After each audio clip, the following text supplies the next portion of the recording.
No country can afford to let its guard down fighting COVID-19. Prime Minister Lee Hsien Loong says that if Singapore's experience is anything to go by, it's all about always keeping a step ahead of an evolving virus.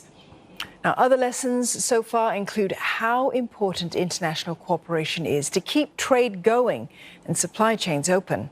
But that also means outbreaks anywhere will have consequences across the world. He was speaking at a global forum organised by the US Chamber of Commerce.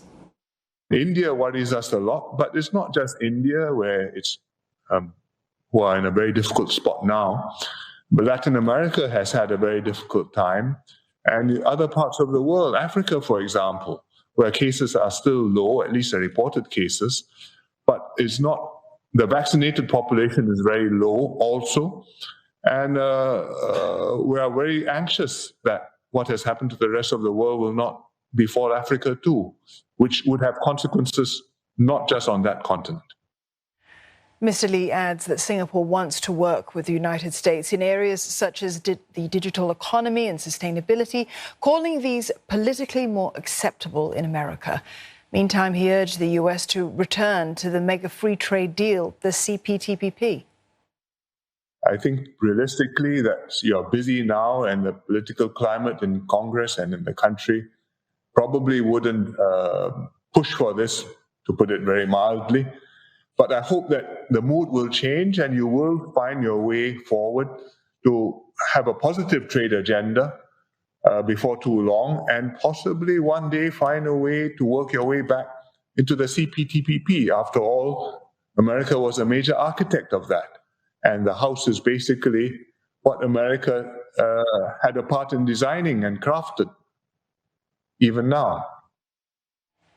At the same time, Mr. Lee urged Washington and Beijing to work together for a stable world economy. Opportunities include areas like nuclear non-proliferation, public health and climate change. On the global stage, Mr. Lee also hopes that the US does its part under the Paris climate deal. He says that Singapore will support the UK, which is the president of the next UN climate meeting at the end of the year.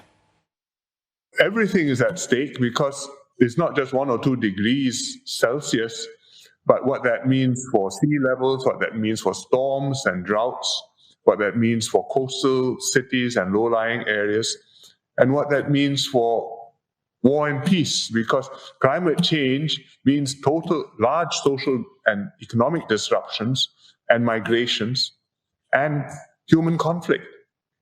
And you can adjust to them over centuries. But if it happens within a few decades, I think you're putting humanity under stress.